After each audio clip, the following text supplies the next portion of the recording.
হযরত ইমাম সাইদার আবুদের বুকটা ফেটে যাচ্ছে, বাপের মওতের খবর পেয়ে গেছে। আর দুনিয়ার কোন এমন সন্তান আছে নিজের আব্বার মওতের খবর শোনার পরে নিজেকে স্থির করতে পারে? না না না না, এটা সম্ভব নয়। ইমাম হোসেন যে কাজটা করেছে এটা কারো দ্বারা সম্ভব নয়। ইমাম হোসেন খবর পাওয়ার পর চুপ হয়ে যে বলছে, আব্বু আমি কাঁদবো না, আমি সবর করলাম। আর আব্বু আমি একটু কোরআন তেলাওয়াত করতে চললাম। আলে বাইতের ঘরওয়ালারা কিমার মধ্যে কোরআন তেলাওয়াত করছে। বহন জাইনাব কে আম্মা জান ফাতিমা নিজের মেয়ে জাইনাব কোরআন পড়ছে। 6 মাসের বাচ্চা আলী আসগর শাহবানুর কোলেতে আছে। হুজুরের দল, মাওলানার দল, মৌলবীর দল। আমি প্রশ্ন করি, যুদ্ধ করতে 6 মাসের বাচ্চা নিয়ে যায় না বড় পারমান নিয়ে যায়? বলো কাকে নিয়ে যায়? বলো তোমরা। 6 মাসের বাচ্চা কি করতে নিয়ে গেছিল? যুদ্ধ করতে পারমান নিয়ে যায় না 5 বছরের মাসুম সাকিনা নিয়ে যায়? বলো কি নিয়ে যায়? বলো মাসুম সাকিনা 5 বছরের কি করতে নিয়ে গেছিল? যুদ্ধ করতে লস্কর নিয়ে যায় না বউ নিয়ে যায়? লস্কর নিয়ে যায়, বউকে কি করতে নিয়ে গেছিল? বুঝতে হবে, আমাকে বুঝিয়ে দিতে হবে। ইমাম হুসেন যুদ্ধ করতে গেছিল। কে দুনিয়ার জমিনে আছে ইমাম হুসেনের সঙ্গে যদি যুদ্ধ হয়? আল্লাহ রাসূল যেদিন কেঁদেছিলেন, আল্লাহকে বলতে পারতেন না, আল্লাহ আমার নামাজকে মার্ডার করবে, আমি মুহাম্মদ সহ্য করতে পারবো না। আল্লাহ আমি দোয়া চাই, আমার নামাজকে তুমি হেফাজত করো আর দ্বীনকে কায়েম করো। আমার আল্লাহ বলছে, মুহাম্মদ তোমার দোয়া আমি কবুল করেছি, করছি, করে যাব। বলুন না সুবহানাল্লাহ। প্রশ্ন ওই জায়গায়, কিন্তু আমার রাসূল কেন দোয়া চাননি যে আমার নামাজকে হায়াত দিন, হেফাজত করুন?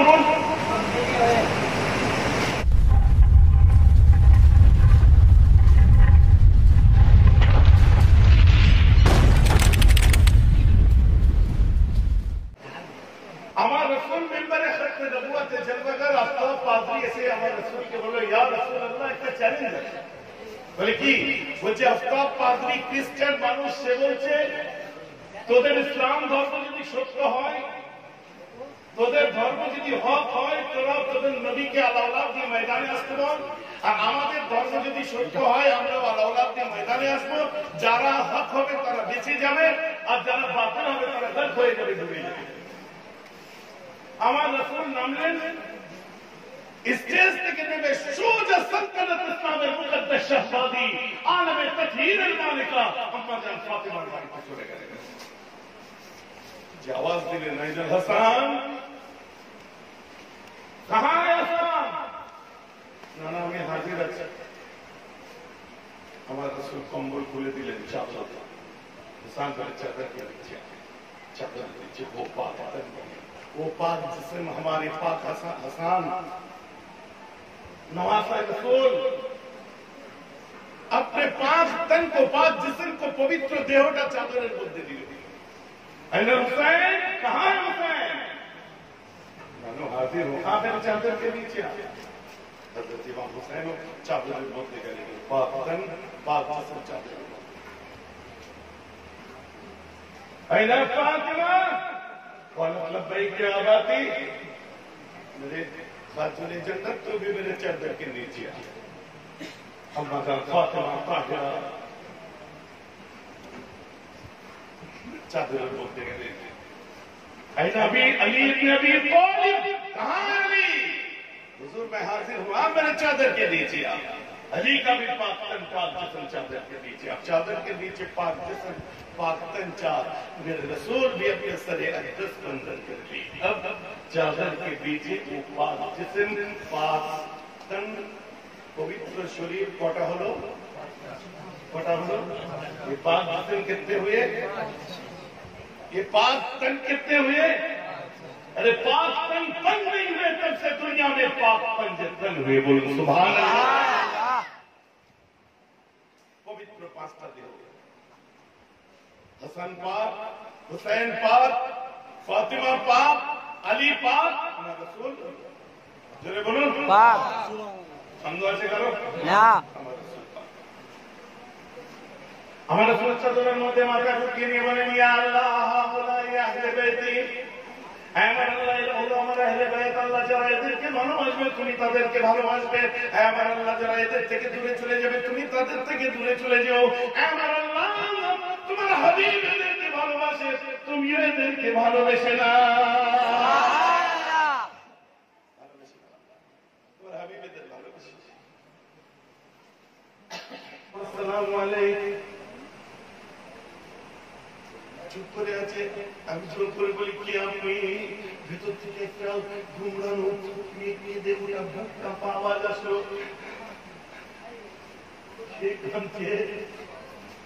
বলছে আপনি কে? ওই সময় একটু ভেতর থেকে আওয়াজ এলো তাই না মামা। বলছি আওয়াজটা শোনার পরে আমার কলিজাটা কেঁপে যায়। আমি চমকে উঠি। আমি খোদার কসম করে বলছি ওই আওয়াজটা অন্য কারো আওয়াজ নয়, আমার আম্মা জান নবীর বেটি ফাতেমার গলার আওয়াজ। সুবহানাল্লাহ। ফাতেমার গলার আওয়াজ ছিল। নেকলেসটা তুলেছে যায়নাব আর কিছু সহ্য করমা। তোদের এই হাল দেখে আমার একবার মনে হয় ওরা আমার আব্বাকে একটু ভালোবাসে না।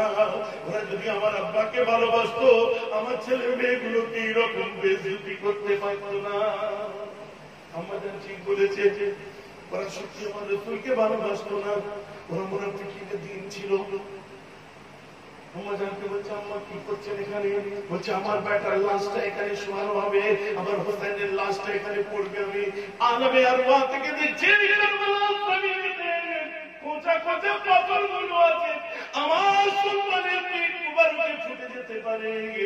আমি ফাতেমা আমার হোসেনের পিঠে কাপড় লাগা সহ্য করতে পারবো না। যখন দেখছিল ৩২টা জখম বুকে লেগে আছে কি করে সহ্য করেছিল। আমার হোসেনের পাথর লাশটা যখন পড়বে ওর পিঠে পাথর ঢুকে যেতে পারে। আমি এটা সহ্য করতে পারি না। যদি আলমে আরওয়াহ থেকে আমি কারবালার জমিনটাকে আমি ফাতেমা ঝাড়ু দিতে এসেছি। আমার হোসেনের কোনো কষ্ট যেন না হয়। হায় রে মুসলমান,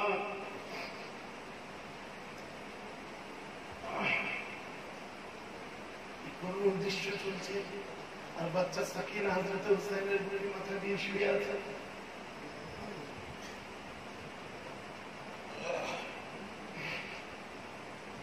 বাচ্চা সাকিনা হযরত হুসাইনের বুকে মাথা দিয়ে শুয়ে আছে।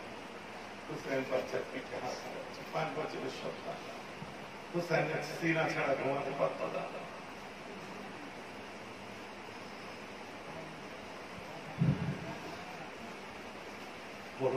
বললাম না ওই দিকে আমি যদি সাথে আপনাদের মনটা পুরো খারাপ হয়ে যাবে। আর এটাই তো ঈমান। আমরা যে ভালোবাসি এটাই তো ঈমান। তুই বাপ বললে চোখে পানি আসছে না, কবে আব্বা চলে গেছে তোর পানি আসছে না? ভাই চলে গেছে কবে তোর চোখে পানি আসছে না? ইমাম হুসাইনের কথা শুনলে, রাসূলের আওলাদের কথা শুনলে চোখে পানি আসছে কেন? এটাই তো ঈমান, এটাই তো মহব্বত। আমার শুনুন, খালি কাঁদলে অন্তর থেকে কাঁদতে ভেতরে সেই ভাইব্রেশন তৈরি করতে হবে। তাসাউফের মারকাজ থেকে ইমাম হুসাইন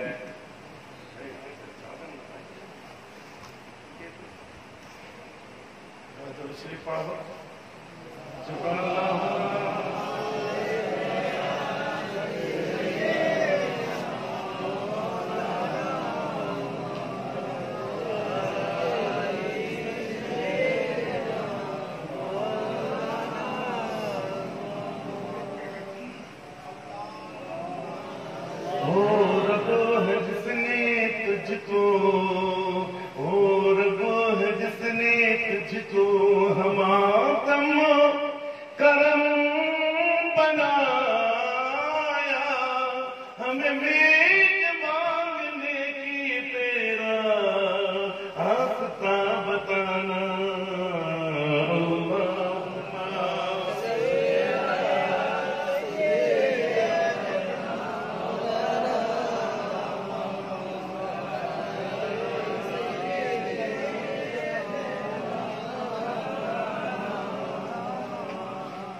বলছিলাম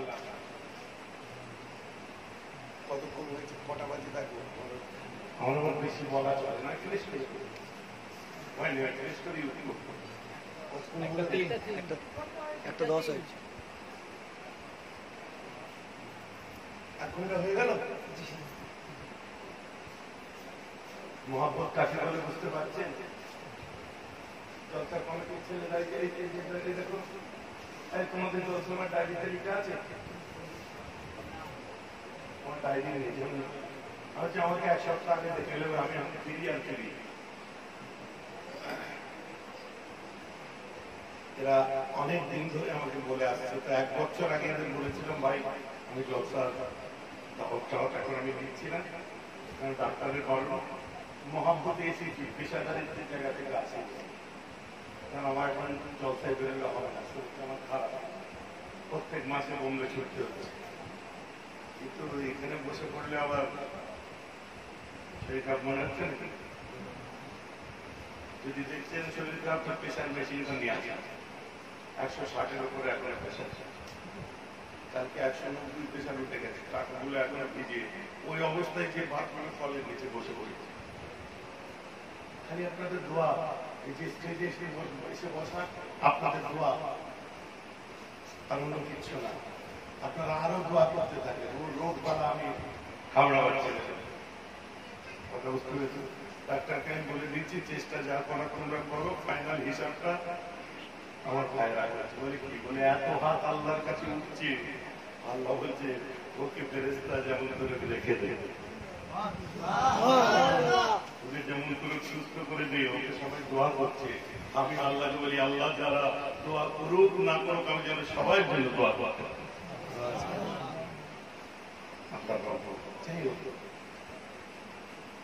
না। এই যে ব্রেক দিতে হচ্ছে না মাঝে মাঝে, আগে ব্রেকটা দিতে হতো না, একটা না আল্লাহ শুরু আমি দিতে শেষ আমার বাজে সব মাস করে করা যাবে। এই যে বসে আছে লাইভ করছে না, যে ওয়াজি করতে যে বলে ভাইটা শোনা হয়ে গেছে, চলো তোমাদের জন্য আমার একটু পড়াশোনাও বাড়ছে। তবে আজকেরটা 20% মিলবে, আজকের 80% আগের সঙ্গে একটু মিলিয়ে দিও তো ভাই।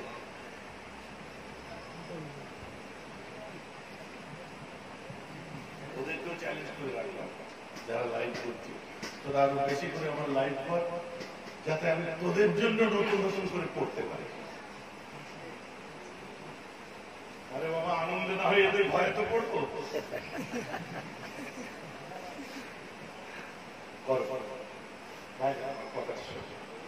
সকাল হয়ে গেল,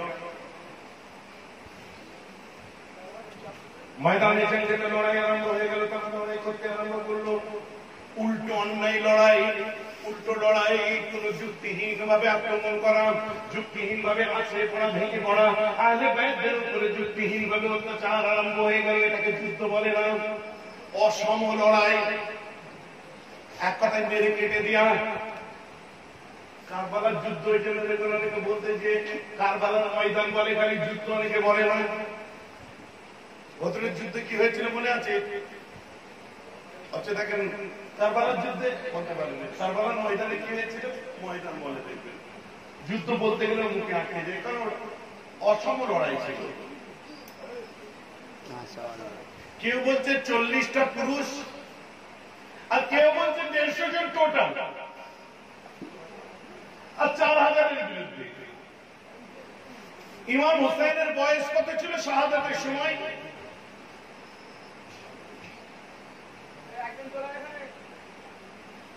সব ক্লিয়ার হয়ে যাবে। আমার মুসলমান, যখন এই লড়াই আরম্ভ হয়েছে, ওদিকে অসম লড়াই চলছে। হযরতে যায়েনব নিজের ভাতিজা, নিজের ছোট্ট ভাতিজা 6 মাসের বাচ্চা আলিয়াদেরকে এসে বলে, ভাইজান ভাবিজি শের ভালোর বুকের দুধ শুকিয়ে গেছে, 3 দিন খাওয়া নেই, পানি নেই, আর ওই টান টান রৌদ্র উত্তপ্ত রৌদ্রেতে কলিজা ফেটে যাচ্ছে ভাইজান। আলিয়াদের কাঁদতে পারছে না, গলা শুকিয়ে গেছে, ওকে একটু পানি খাওয়াতে বলেন ওদেরকে। ইমামে হোসেন যাইনুল আবেদিন বলে, যাও বাবা যাইনুল আবেদিন। কেউ কেউ বলছে ইমাম হোসেন নিজে গেছে, দারসার রাবিরা কি বলছে জয়নুল আবেদিনকে বলে, যা বেটা জয়নুল আবেদিন, ওদেরকে যে বল আমার শিশু বাচ্চা 6 মাসের বাচ্চাটা কি দোষ করেছে। ভাইলেন্স কাকে বলে নাকি, ভাইলেন্স কাকে বলে নাকি, কত নির্মম, কত রাজ থাকলে এমন করা যায়, ভালো করে দেখুন। ওদেরকে জান্নাতি বলবেন আপনি? ওদের জন্য জাহান্নামের দোয়া চাইতে সবসময়। কত নির্দয় দেখুন, মাসুম বাচ্চাটাকে যখন সাথে করে নিয়ে গেছে, যে চিৎকার করে জয়নুল আবেদিন বলছে, আমার আব্বা আমি আমার ছোট্ট মাসুম ভাই 6 মাসের বাচ্চা আমি আজদেরকে সাথে করে নিয়ে এসেছি। তোমরা প্রকৃতপক্ষে একটা কাজ করো, শত্রুতা যদি হয় আমার আব্বার সঙ্গে, আমাদের সঙ্গে শত্রুতা, কিন্তু এই মাসুম 6 মাসের বাচ্চা কোনো দোষ করেনি। আমার আব্বা বলেছে, তোমরা যদি কেউ আমার এই ছোট্ট ভাইটাকে 2 টোপা পানি মুখে দাও, তোমাদের কাছে ফোরাত নদী আছে, তোমরা যদি 2 ফোঁটা পানি একটু মুখেতে দাও, আমার আব্বা বলেছে তোমাদেরকে হাউজে কাউসার পান করাবে। ওই সময় বলছে পানি চাই, জালিম আমার হরমুলাকে ইশারা করে পানি চাইছে, পিঠ থেকে তীরটা তুলে নেয়, তামাম এলাকায় ধনুকে লাগিয়ে ছুড়ে দেয়। আকাশে বাতাসে উঠতে উঠতে ওই তীরটা এসে বাচ্চা আলী আসগরের হালক মুবারক, গলা মুবারক সাকিতে এসে বিদ্ধ হয়ে যায়, কচি গর্দানটা উল্টে যায়। আল্লাহু আকবার কবীরা বলে চিৎকার করে, আর হাত ইমাম জয়নুল আবেদিন যখন বাধা দিয়েছিল, ইমাম জয়নুল আবেদিনের হাত মুবারকে লেগে গলায় লাগে, ইমাম জয়নুল আবেদিন ওই অবস্থায় লড়াই করে, বাজু মুবারকটা কলম হয়ে যায়। বাচ্চা চিৎকার করে উঠেছে, জয়নুল আবেদিন ফিরে এসেছে। হুসেন বলছে, বেটা বুঝা আমার হাত। আলী আকবরকে সাথে দিয়েছে, ভিতরে এসেছে, বাচ্চা চোখ। শাহবানও বলছে, আমার বাচ্চা। জাইনাব বলছে, ভাইজান আমার বাচ্চাকে পানি দিয়েছে। ইমাম হোসেন 6 মাসের শিশু বাচ্চাকে করে দিয়ে বলছে, আহা হায় না দুনিয়া, 6 মাসের বাচ্চাকেও ছাড়েনি, বাপ দেখছি ইমাম হোসেন বলে দিয়েছে, খঞ্জর লেগে আছে, তীর লেগে আছে। ভাইজান ওরা পানি দিয়েছে, ইমাম হোসেন পানি দেয় না বল, তবে আমার বাচ্চা আল্লাহ আল্লাহর হাউজে কাউসারের মালিক হয়ে গেছে। সুবহানাল্লাহ। পানি দেয় না, কিন্তু আমার বাচ্চাকে হাউজে কাউসারের মালিক করে দিয়েছে। আমার বাচ্চা হাউজে কাউসারের মালিক বল। এই দৃশ্য থেকে আলী আকবর বলছে, বুঝা বেটা, मैं जा रहा हूँ। कहाँ जा रहे हो बेटा? কোথায় যাচ্ছ? আব্বু যেন আমায় যেতে দাও। কোথায় যাবে আব্বা? না না বেটা, আমি থাকতে তোমাকে যেতে হবে না। আব্বা আমি যাই।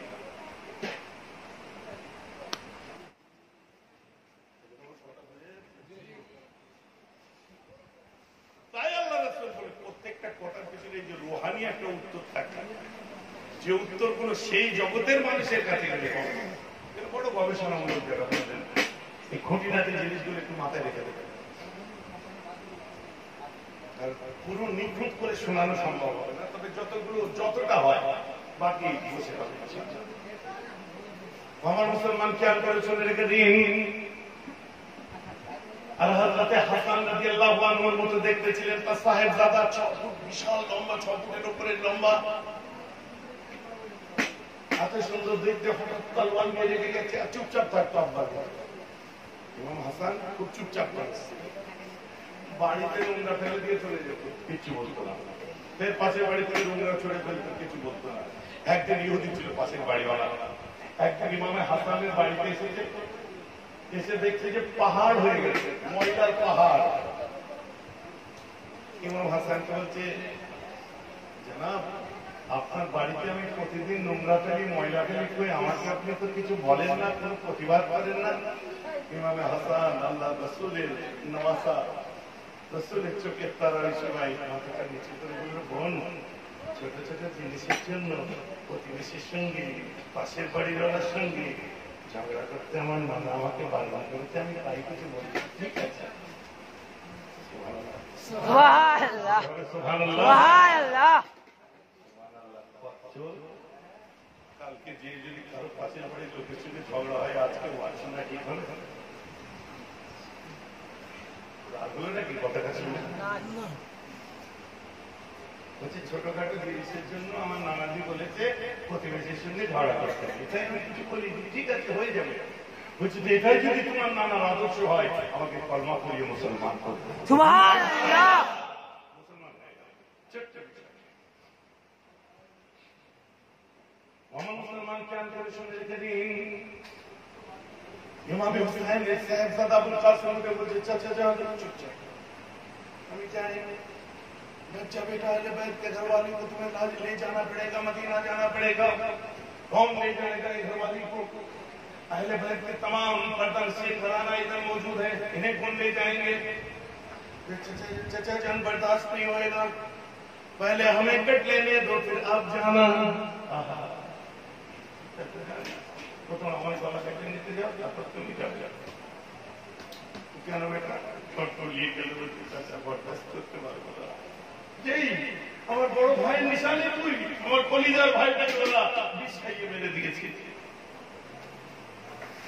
আমার বড় ভাই মুখ দিয়ে ফেনা বার হয়েছে ছটফট করতে করতে চুপতে দাঁড়িয়ে গেছিল আমার ভাইয়ের নিশানা হাতটা একটু দিয়ে বলতে চাচা আব্বা বলে তো কোনোদিন ডাকতে পারিনি তোমাকে আব্বা বলে ডাকতে পারতাম কিয়ামতের দিনে আমি আমার আব্বাকে একবার জড়িয়ে ধরতে চাই তার পাশে দাঁড়াতে চাই তার কপাল মোবারকতে চুমু দিতে চাই ওই দিন যদি আমার আব্বা আমাকে প্রশ্ন করে যে পৃথিবীর সব থেকে আমার প্রিয় ভাই ছিল হোসেন তুই জওয়ান ছেলে তুই থাকছিস তো চোখের সামনে আমার বড় আমার ছোট ভাইটাকে ওরা মেরে দিল তুই দেখবি আমি জবাব দিতে পারবো না আমি জবাব দিতে পারবো না বলে বেরিয়ে গেল ঘোড়া কদম দিয়ে মেরে মেরে শেষ করে দিল ইমাম হোসেন যখন কাঁধে করে দিয়ে আসছে আসে জমিনে শুনছে এত লম্বা ছবি ইমাম হোসেন সহ্য করতে পারবেন না বার হয়ে যাবে বারে যাওয়ার সময় শেহরবানু দাঁড়িয়ে আছে শেহরবানু জি আমাকে জানে তো আমাকে যেতে দাও হাতটা ধরে বলছে হুজুর আপনাকে একটা শর্ত দেবো তোমার শর্তটা যদি উল্টো শর্ত হয় যে নজরুল্লাহ কি বলছেন আমি আপনাকে মালাকুদের মেহমান হতে কোনোদিন রুখতে পারি না বলুন না সুবহানাল্লাহ আমরা বলি না আল্লাহ স্বামী স্ত্রীর মধ্যে হযরত হুসাইন শেহরবানু মোহাম্মদ তৈরি করে হযরত শেহরবানু হাতটা ধরে চুপ করে গেছে মাথা মোবারক কাস্তে করে শেহরবানু কেন শেহরবানু কিয়ামতের ময়দান নফসে নফসের আলম হবে জান্নাতি জান্নাতে যাবে জাহান্নামী জাহান্নামে যাবে আল্লাহ জান্নাতের দৌরা করবে শহীদদের টোলা দাঁড়িয়ে যাবে জান্নাতি বলবে আল্লাহ তোমার ইহসান জান্নাত পেয়েছি হোরানের জান্নাত পেয়েছি কিন্তু তুই যে শহীদরা দাঁড়িয়ে যাবে তোমার স্বামীরা দাঁড়িয়ে দিন বলবে ইয়া আল্লাহ बोलो कौन हो तुम उस वक्त शहीद का टोला कहते हुए होंगे या अल्लाह तू तेरी जन्नत वापस ले ले हमें मैदान कारवाल दे दे तेरे जन्नत पे वो मजा नहीं नाना का दीन पे गर्दन कटाने में जो मजा सुभान अल्लाह जन्नत तुम्हें दिए लाओ और हमारे शतबार करवाला फिरिए लाओ बोलो सुभान अल्लाह हमारे सुनते दुनिया मास्टर অনেক চ্যালেঞ্জ পেয়েছিলেন চাদরটা করে দিয়ে বলছে হাসান আমার ডান দিকে আঙুল ধরো হুসাইন আমার বাঁ দিকে আঙুল ধরো কবার মিলবারকে দুজনের কপাল থেকে নূর চমকাতে আরম্ভ করে দেয়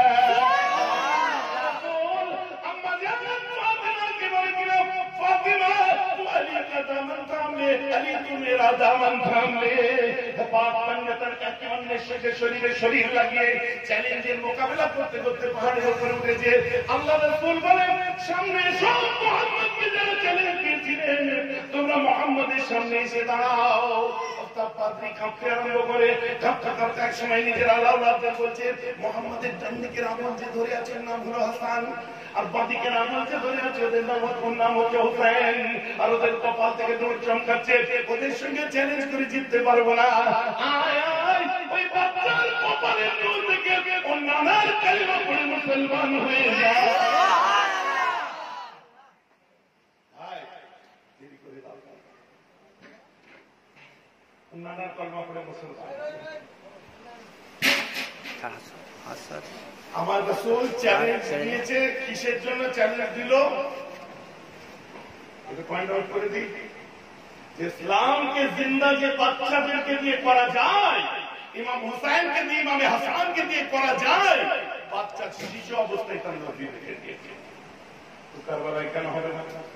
আচ্ছা, কারবালার যুদ্ধে যদিও বাহ্যিক দৃষ্টিভঙ্গিতে আমি যুদ্ধ করছি, আমার প্রশ্ন আছে আলেম সমাজের কাছে, আর সেটা আপনার সাহেবের ছেলে গলাবাজি করে প্রশ্ন করবো না, একদম কিতাবের দৃষ্টিভঙ্গিতে আমার প্রশ্ন আছে। হযরতে আলী, হযরতে ইমাম হুসাইন কারবালার যুদ্ধে হেরে গেলেন, ঠিক আছে? তো যে জিতে যায় কিয়ামত পর্যন্ত তার বলা হয়, যে হেরে যায় তার নামটা মুছে যায়। আরে আমার কোন হুসাইন ছিল যে হেরে যাওয়ার পরে যে জিতেছে তার নাম মুছে দিল, আর হুসাইনের নাম জিন্দা হয়ে গেল।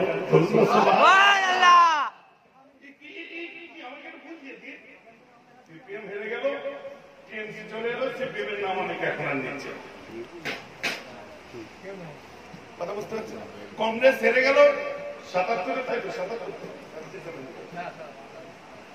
সিপিএম চলে এলো বাংলায়, এখন পর্যন্ত কংগ্রেসের নাম আর নিচ্ছে না, কিন্তু কংগ্রেস পার্টির লোক রয়ে গেছে, থাকবে। এসিদের লোক নেই তো থাকবে। খারাপ ভাববেন, আমি কাউকে কারোর সঙ্গে আমার শত্রুতা নেই। কয়জন এজিদের লোক কোথায় আছে একবার বলে দেখুন তো, এজিদ কি কাফের ছিল? বলা যাবে না, বলা যাবে না। এই যে চমকে উঠছে, আমায় জিজ্ঞেস করুন ভাইজান এজিদ কি কাফের ছিল? না, কাফের ছিল না, তবে ফাসেক ছিল, লানাতি ছিল, আয়াস ছিল, শারাবি ছিল, বদআখলাকি ছিল, চরিত্রহীন ছিল, ইসলামের ইতিহাসের কলঙ্কিত দিনের রচয়িতা ছিল। এজিদকে এতগুলো গালাগাল দিল কাফের। ভাই আমার ইমাম আবু হানিফা বলেনি, আমি বলতে পারছি। চমকে উঠিনি তো, তুমি চমকে উঠছো কেন? তোমার দরদ আছে, কথা বুঝতে পারছেন? দরদ আছে, তার মানে ওইখানে প্রশ্ন করলে আমার সঙ্গে তর্ক লেগে গেছে। ভাইজান কুস্তুনতুনিয়ার যুদ্ধের সেফাসালাহ যারা ছিল, আল্লাহ রাসূল বলছে তারা জান্নাতে যাবে। তো এজিদ তো কুস্তুনতুনিয়ার যুদ্ধ, ইস্তানবুলের যুদ্ধ, ওই যুদ্ধের তো সেফাসালাহ ছিল। আমি আপনি পড়েছেন, আমি ঘাস খেয়েছি। কুস্তুনতুনিয়ার যুদ্ধ কত সালে তিনি সেফাসালাহ, কত হিজরিতে সেফাসালাহ ছিল? বলছি 50 হিজরিতে। ও আচ্ছা, 50 হিজরিতে। কিন্তু কুস্তুনতুনিয়ার যুদ্ধ তো শুধু 50 হিজরিতে শেষ যুদ্ধটা হয়েছিল, আর এজিদ ছিল শেষ যুদ্ধ, মানে 18 লস্কর। তার আগে 43-এ দিন, 42-এ দিন, তার আগে বাইরে 4-4টে যুদ্ধ আরো হয়েছে।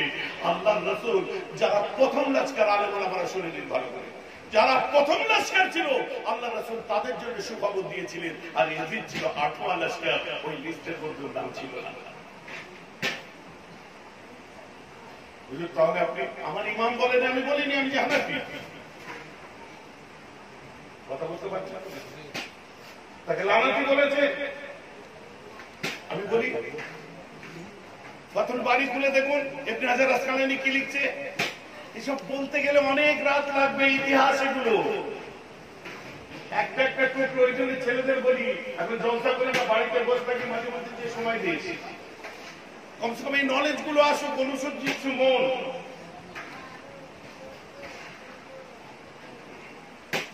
অনেক কিছু ব্যাপার আছে, আমি আন্দাজে বলে দিলে চলে।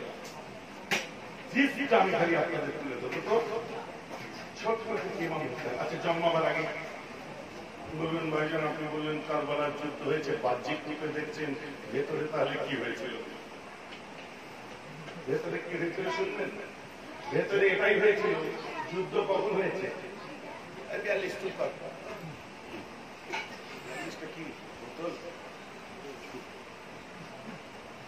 ভাই আমার কথা বুঝতে পারছেন? বলুন ভেতরে কি হয়েছিল? ভেতরে আসুন তাহলে বলি। আমার রাসূল বসেছিলেন তাই, হ্যাঁ, আমার রাসূল দুনিয়ার বাদশা বসেছিলেন, এক স্থানে বসে থাকতে থাকতে হঠাৎ করে উম্মুল ফাতাল আল্লাহ রাসূলের কাছে এলেন, এসে বলেন হুজুর আমি স্বপ্ন দেখছি, স্বপ্নের মধ্যে দেখলাম আপনার শরীরের একটা অঙ্গ আমার কোলে এসে পড়ছে। আমার রাসূল বলছে উম্মুল ফাতাল তুমি ঠিক স্বপ্ন দেখেছো আমার বেটি ফাতেমা, তার পেটে আবার বাচ্চা এসেছে, যে বাচ্চাটা আছে ওটা মেয়ে নয়, ওটা বেটা ছেলে আছে। সুবহানাল্লাহ। তো মায়ের পেটে কি তাকে ইনফল করেছিল আরহামে ফাঁকাই পাইয়াছে, মায়ের পেটে ছেলে আমি আল্লাহ ছাড়া বলতে পারে না, আমার নবী বললেন কি করে?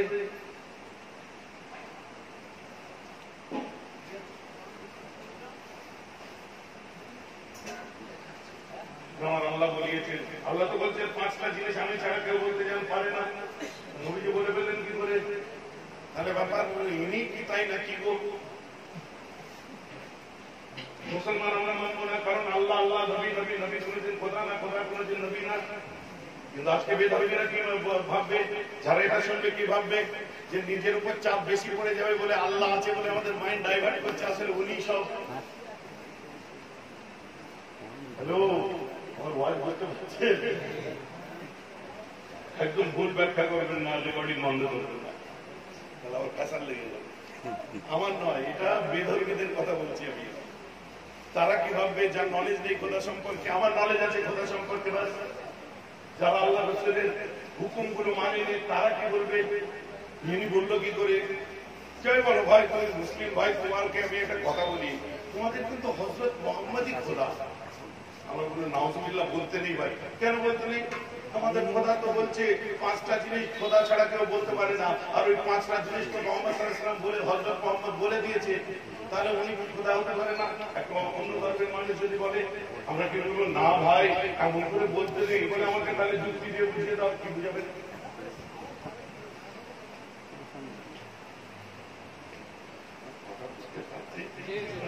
আমার ওয়াজ শোনা অফিস কেটে যায় না, তো এগুলো আসলে বুঝতে হবে। আমরা একটাই জিনিস জানি, ফাইনাল কি, খোদা খোদা, রসুল রসুল, খোদা রসুল নয়, রসুল খোদা নয়, এটা আমরা জানি। কিন্তু একটা যুক্তির প্রেক্ষাপটে যদি একটা অন্য ধর্মের মানুষ প্রশ্ন করে, তো তুমি কার?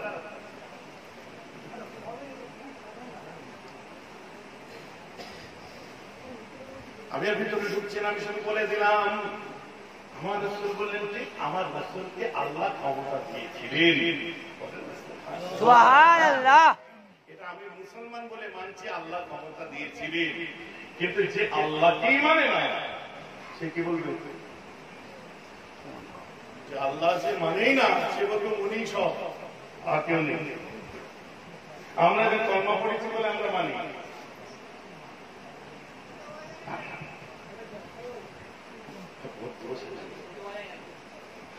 দোষ নেই, আমার দোষ নেই,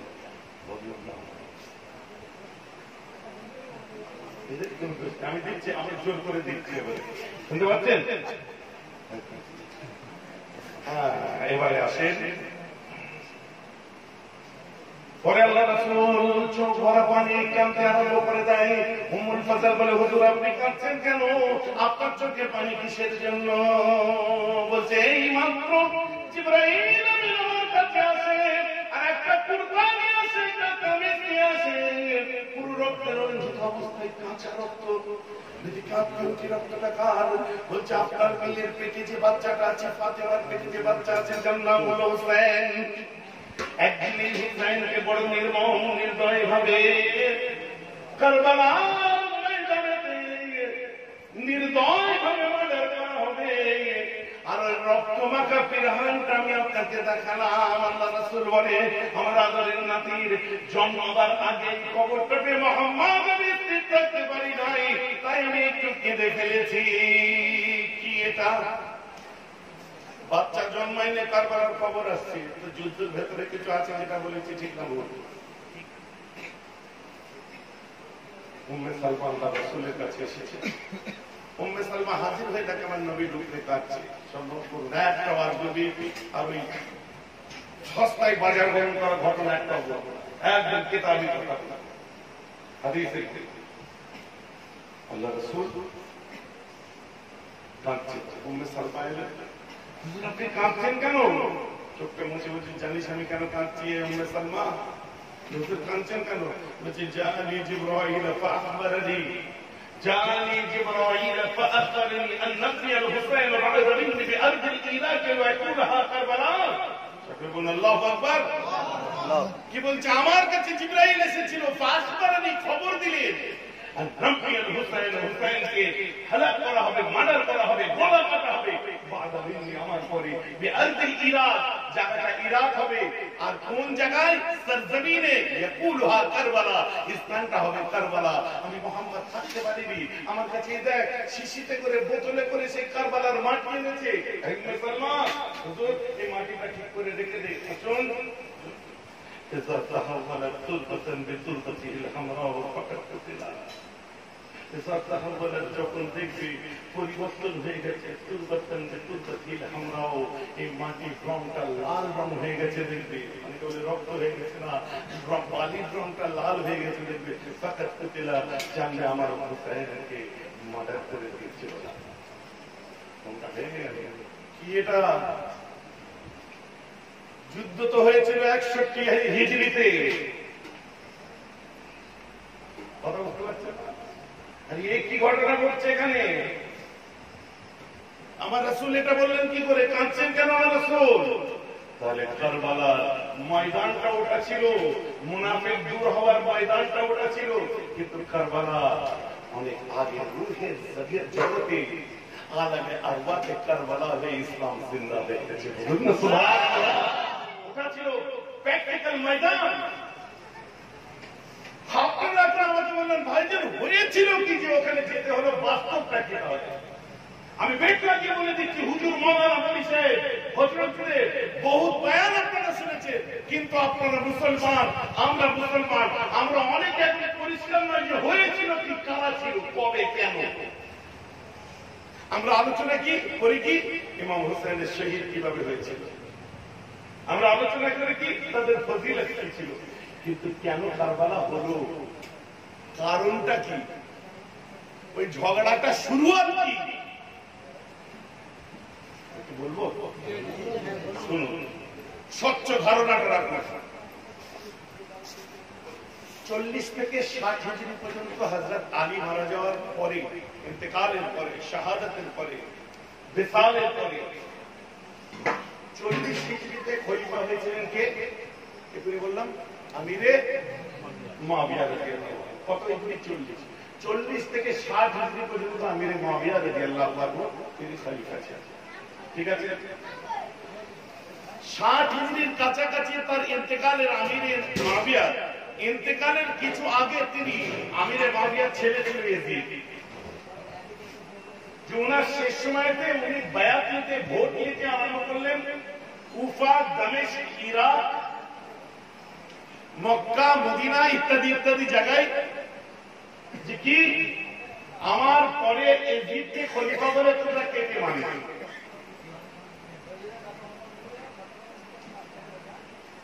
রানিং গভর্নমেন্ট চলছিল আমিরে মুআবিয়া হুজুরের। হ্যাঁ, একটা কথা বলি, আমিরে মুআবিয়া সম্পর্কে কিন্তু কোন রকম যদি চুল পরিমাণ যদি ধারণা খারাপ করে তো ইমানের খতরা হয়ে যাবে।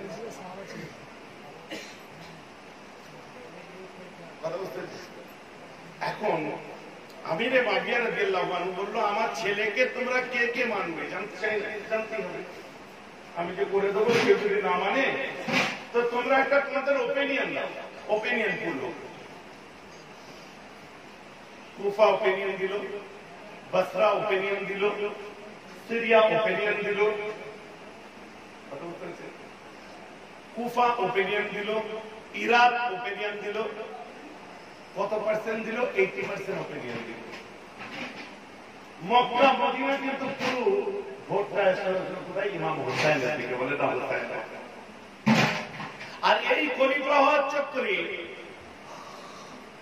এই মিথ্যা লোক নিতে নিতে মুনাফিকি করে ইমাম হাসানের প্রাণ গেছে। সবাই যখন এমন কথা বলছে, ইমাম হোসেনের কাছে তখন কুফা থেকে চিঠি আসতে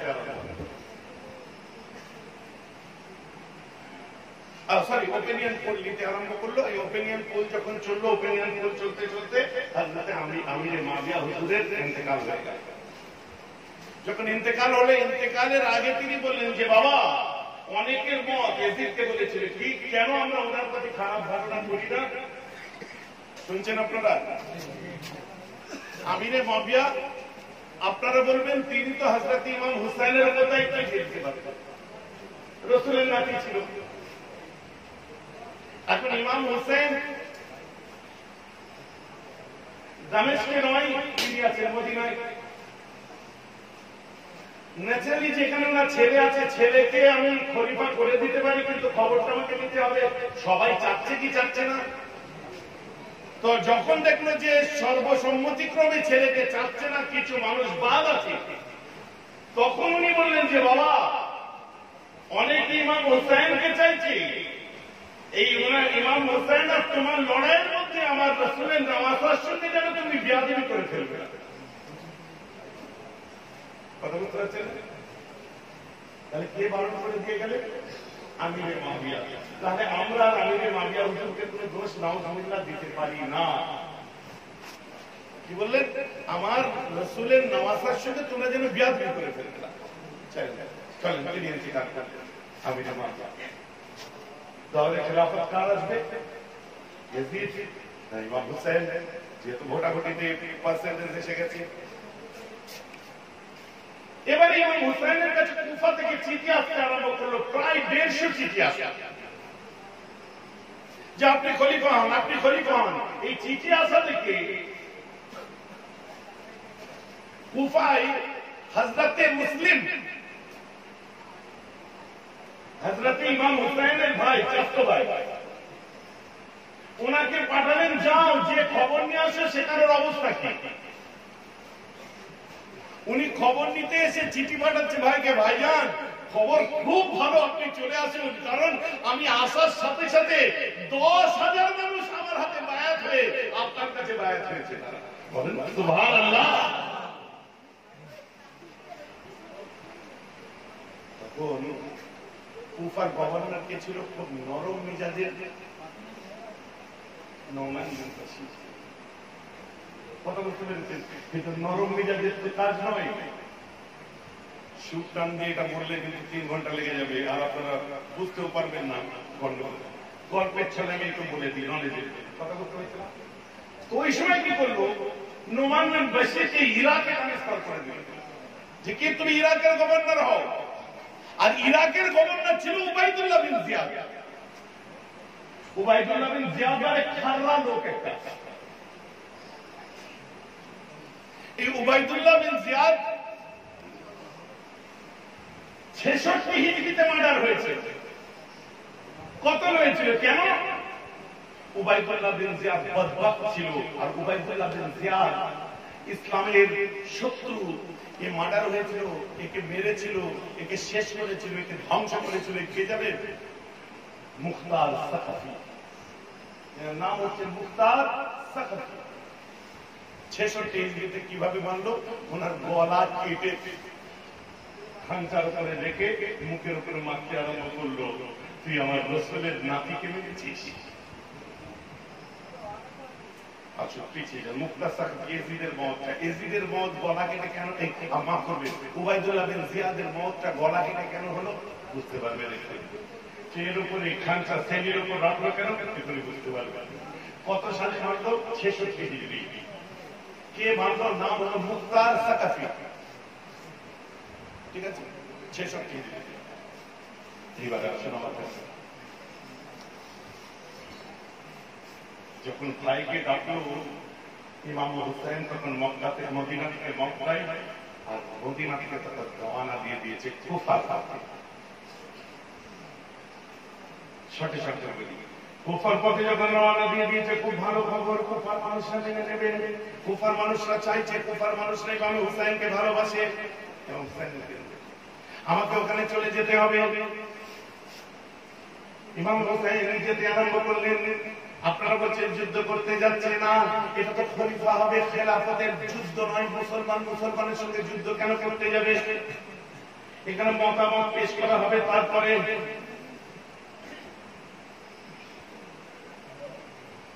আর এই কুফা থেকে মক্কার মাঝ রাস্তায় পড়ে একটা জায়গা, যে জায়গাটার নাম হলো কারবুল বালা।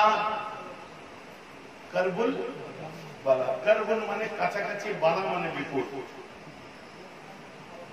হঠাৎ কারবালার কাছাকাছি যখন হাজির হয়েছে, ওই সময়তে মুনাফিকিনের দিনরা কি করলো, যেহেতু যিনি কুফার গভর্নর ছিল তাকে ট্রান্সফার করা হয়েছে ইরাকে, তিনি নরম মনের মানুষ ছিলেন।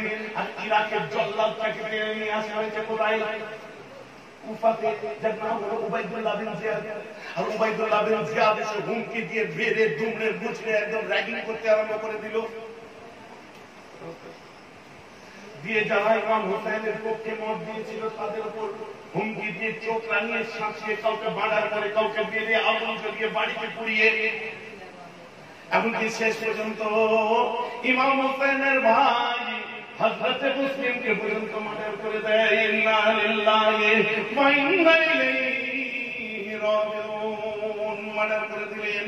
কারবালার জমিনে পৌঁছে ইমাম হুসাইনের কানে খবর গেল, হুজুর কুফাবাসীরা আপনার ভাইকে মেরে দিয়েছে। রূপে কেঁদে উঠলেন।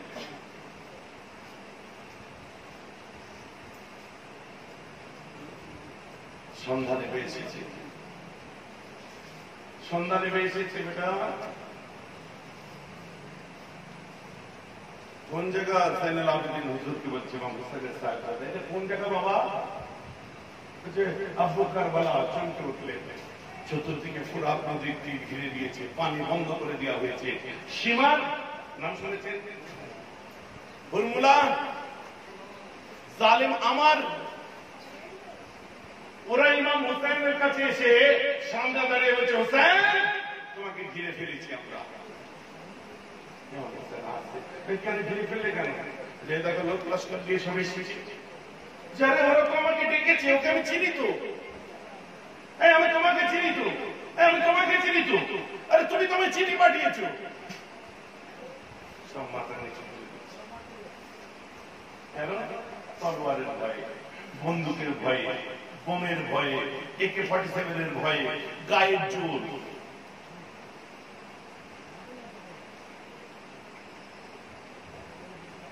হযরত ইমাম হুসাইন বললেন, শোনো, কি চাও তোমরা? আমরা কিচ্ছু চাই না, এজিদকে খলিফা বলে এখানে মেনে দিন, আপনার কুফায় যাওয়ার আগে এখানে মেনে নিতে হবে, কারণ কুফায় গেলে পরিস্থিতি চেঞ্জ হয়ে যেতে পারে। চক্রান্ত ভাই, এজিদকে মেনে নিন। বলে না, আমি এজিদকে কি করে মানবো? এজিদের সাথে আমার কথা বলতে দাও। শর্ত নাম্বার 1, তাহলে তোমাকে মরতে হবে। হোসেনের শর্ত নাম্বার 2 কি? তাহলে মরবো না, এখানে আমি বর্ডার এলাকায় পাঠিয়ে দাও, কোন কাফেরদের সঙ্গে যুদ্ধ করে আমি মরতে চাই। বলছে আপনি কুফায় চলুন। শর্ত নাম্বার 3, দেখো আমাকে মক্কায় ফিরে যেতে দাও। এই 3টে অপশনের কোনোটাই মানল না। তারা 2টো অপশন রাখলো, এজিদকে খলিফা বলে মেনে নাও, আর তাহলে তুমি জানটা এখানে দাও। তাই বুঝে যাচ্ছে বড় আদরের নামাজ ছিল আল্লাহ রাসূলের এবারে কোরআন মে আল্লাহ। কারবালার রূহানি জগৎ থেকে দেখা যায়, কারবালার জমিনে যখন পৌঁছে গেছে, ইমাম হুসাইন সীমার মধ্যে হাজির হয়েছে। ইমাম হুসাইন আছে, হযরতে আলী আকবর আছে, হযরতে আলী আসগর আছে, হযরতে আলী জাইনুল আবেদিন আছে। এমন মুসলমান আর কি আছে? সেখানে হাজির ছিল তার স্ত্রী শাহরবান, হাজির ছিলেন কে? তারা নিজের বোন যায়নাব।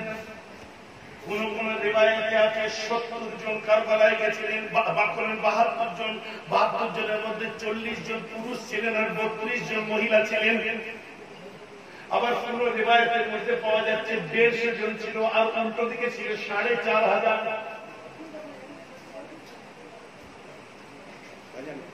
এতনান হচ্ছে তো, মূল ঘটনাটা বোঝা যাচ্ছে তো।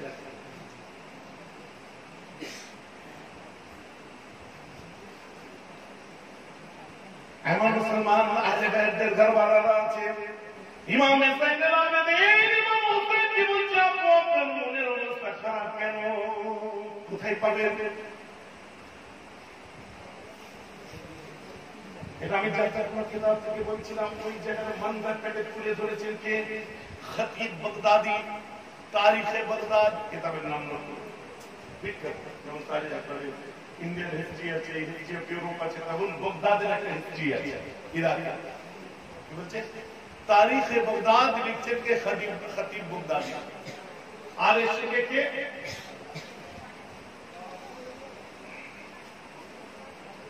ইমাম ইবনে কাসির দামেশকি। রুহানি জগতে চলে যান। জাইনুল আবেদিন বলছে আপনার মন খারাপ কেন? এই সময় আসতে পারে ইমামে জাইনুল আবেদিন ইমাম হোসেন বলছে আমার নানা পয়গম্বরের একটা খবর আছে, আমার শাহাদাত হবে, সেটা জানি তো। বলছে ওই দিনটা বেশি দেরি নেই। বলছে কতদিন বাকি আছে আব্বু? বলছে আচ্ছা ওটা 10ই মুহররম হবে। ইমামে জাইনুল আবেদিন চমকে উঠে বলে আব্বু এটা কি আপনি শোনালেন? বলছে আজকের রাতটা লাইলাতুল আশর যাবে, কালকে বেটা তুমি এতিম হয়ে যাবে। আব্বা কিয়ামত পর্যন্ত তোমার দাদা হবে না, কোনদিন আব্বা বলে ডাকতে পারবে না। সঙ্গে সঙ্গে জাইনুল আবেদিন নিজের সিনা মুবারকে হাত দিলেন,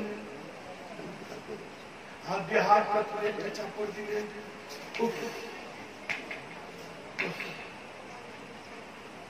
দেখবেন একটা সম্প্রদায়ের মানুষ এখন আপনি বলেন ভাই যারা আপনি করেন না কেন, আমরা করি না কেন? যখন বুকে হাত দিয়ে চাপড় দিতে আরম্ভ করে হযরত ইমামে জাইনুল আবেদিন ইমামে হুসাইন হুজুরের হাতটা ধরে নিয়ে বলছে হ্যাঁ বেটা জাইনুল আবেদিন হাত করিস না, বুক চাপড়াস না বাবা। আজকের রাতটাকে দুটো ভাগ করে নে, অর্ধেক রাত আল্লাহর কোরআন তেলাওয়াত কর আর অর্ধেক রাত আল্লাহর নামাজ পড়। আর এই রাত্রিতে নামাজ পড়নে ওয়ালা আর কোরআন তেলাওয়াত করনে ওয়ালা গুলো আমি ইমাম হুসাইনের হাসরের সাথী হয়ে যাবে।